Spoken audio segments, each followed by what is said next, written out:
মই সমগ্ৰ অসমবাসী ৰাইজক ৰঙালী বিহু উপলক্ষে অলক আৰু শুভেচ্ছা জনাইছোঁ আৰু আশা কৰিছোঁ সবৰে প্ৰতিজন ব্যক্তিৰ জীৱনত আনন্দ আহক আৰু আমাৰ সমাজৰ যিটো ভৱিষ্যত উজ্জ্বল হওক আৰু সকলো ক্ষেত্ৰত আমি সফলতা পাওঁ। ৰঙালী বৈশাগু বড়োসকলে এই পবিত্ৰ উৎসৱটো এটা বতৰৰ উৎসৱ হিচাপে পালন কৰে যদিও তাৰ লগত নিজৰ সংস্কৃতি আৰু পৰম্পৰা ৰক্ষা কৰাৰ এটা পৰম্পৰাও আছে। যোৱাকালিৰ পৰা আমি মুকলি বিহু যিটো উদযাপন যিটো আৰম্ভ হৈছে কোকৰাঝাৰৰ টাউনৰ মাজমজিয়াতে নিখিল বড়ো ছাত্ৰ সন্থাৰ কেন্দ্ৰীয় সমিতিৰ উদ্যোগত আজি মই দ্বিতীয় দিনত বাক্সাত আহিছোঁ। এই চৌধুৰীপাৰা যিটো কোকলাবাৰী অঞ্চলৰ ইয়াতো বাক্সা জিলা আপচুৱে এইটো আয়োজন কৰিছে। এইটো এটা সুন্দৰ অনুষ্ঠান আৰু দেখিছোঁ যে ইয়াত লাহে লাহে অন্যান্য ঠাইত বিভিন্ন জনগোষ্ঠী মানুহেও আগভাগ লয়, যদিও ইয়াত অলপমান আমি কম দেখিছোঁ। তথাপিও ইয়াত আদি এটা মানুহৰ মাজত সমাজৰ মাজত ভালপোৱা প্ৰেম ভাতৃত্ববোধ এইটো বৃদ্ধি হয়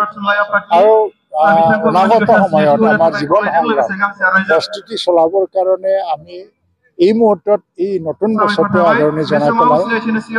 হাঁহি ফূৰ্তি কৰোঁ আৰু আমাৰ সংস্কৃতি ৰক্ষা কৰিবৰ কাৰণে চেষ্টা কৰোঁ। তো আজি মই এই পবিত্ৰ ক্ষণত অসমবাসী ৰাইজৰ কাৰণে মই ভগৱানৰ ওচৰতে প্ৰাৰ্থনা কৰোঁ যে সদায় যাতে অসমৰ ভৱিষ্যত উজ্জ্বল হয় আৰু ইয়াত বসবাস কৰা প্ৰতিটো জনগোষ্ঠীৰ মাজত এটা ভাতৃত্ববোধ আৰু সদায় সংহতি ৰক্ষা হয়, ভাতৃত্ববোধ ৰক্ষা কৰি পেলাই আমি এক সমাজ হিচাপে জীয়াই থাকিব পাৰি। তাৰ কাৰণে মই আজি ভগৱানৰ ওচৰত প্ৰাৰ্থনা কৰোঁ আৰু সকলো অসমীয়া বা অসমবাসী ৰাইজ আৰু বড়ো ৰাইজৰ ৰঙালী বৈশাগু आङो गाहाम हामलायनाय जासिहरबाय और शुभेच्छा अभिनन्दन दिनैनि दिनाव दुलाराय बर' फरायसा आफादा बेफोरबायदि बैसागुफोरखौ मानि थाखाय फालिनांगौ जाखो मा फोरमायगोन? गिबियावनो आङो बयनिसिमबो बाक्सा जिल्ला दुलाराय बर' फरायसा आफादनि जानानै रंजालि बैसागु गोदान बोसोरनि गाहाम हामलायनायखौ बावहरग्रोनाय जाबाय आरो नैबे गोथार बुब्लियाव आङो फिन खनसेबाव जायफोरा बैसोआव देरसिन बिथांमोननो आंनि खुलुमनायखौ बावहरबाय आरो जायफोरा बैसोआव आंनिख्रुइ उन्दैसिन बिथांमोननो आंनि अननायखौ बावहरनाय जाबाय। बाक्सा जिल्ला दुलाराय बर' फरायसा आफादा सिके दखरा एबसुनि हेफाजाबजों दिनै जोङो सानसेनि मेहेरगोनां हाबाफारि लानानै नैबे चौधुरीपारा गेलेग्रा फोथाराव जोङो बैसागुखौ बरायनो थाखाय जोङो मोनसे हाबाफारि लानाय जादों, जेरावनोखि जोङो गिबि हाबाफारि हिसाबै जोङो दुलाराय बर' फरायसा आफादनि गोथार फिरफिला बिरहोनाय दा बे हाबाफारिखौ जों मावफुंनाय जादों। बेनि उनाव जोङो रंजालि बैसागुनि फिरफिला बिरहोनाय दा बे हाबाफारिखौ मावफुंनानै होयो। मोनसे समनि बरपेटा जिल्ला दुलाराय बर' फरायसा आफादनि बारग' आफादगिरि बिथां हिटलार बर' बिथाङा बाहागो लाफैनानै बे हाबाफारिखौ मावफुंनानै होयो। आरोबाव नैबे हाबाफारिजोंनो सोमोन्दो लाखिनानै जोंनि मुंख्लं बिथांमोनखौ जोङो गोसोखांनानै जोङो बिबार बावनाय हाबाफारिखौ मावफुंनाय जादों। दा बे हाबाफारिखौ मावफुंनानै होयो कक्लाबारि समस्तिनि मानाव गेदेर MCLA बिथां मन्टु बर'आ। नैबे हाबाफारिजोंनो जोङो लोब्बा लाखिनानै गोबां जोङो गुबुन गुबुन हाबाफारिखौ जोङो लाफानाय जादों, जेराव जोङो जि जोंनि हारिमु जिखिनि कालचार जोंनि गेजेराव गोमानो लाबायमोन, जोङो गेदेरफोरखौ मान होनाय उन्दैफोरखौ जोङो अननाय होनाय, दा बे हाबाफारिखौ जोङो नैबे दान्दिसे समनि उनाव जों मावफुंनाय जागोन। जोङो बैसोगोरा बिथांमोननिफ्राय जोङो बोर लागोन, जोङो अननाय लागोन आरो बिथांमोननि बोर लानानै जोङो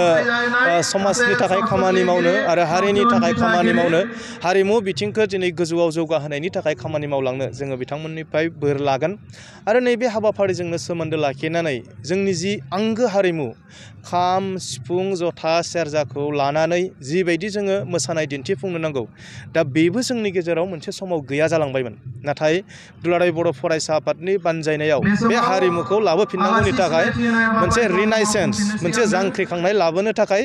जोङो मोनफ्रोमबो दखरा एबसुखौ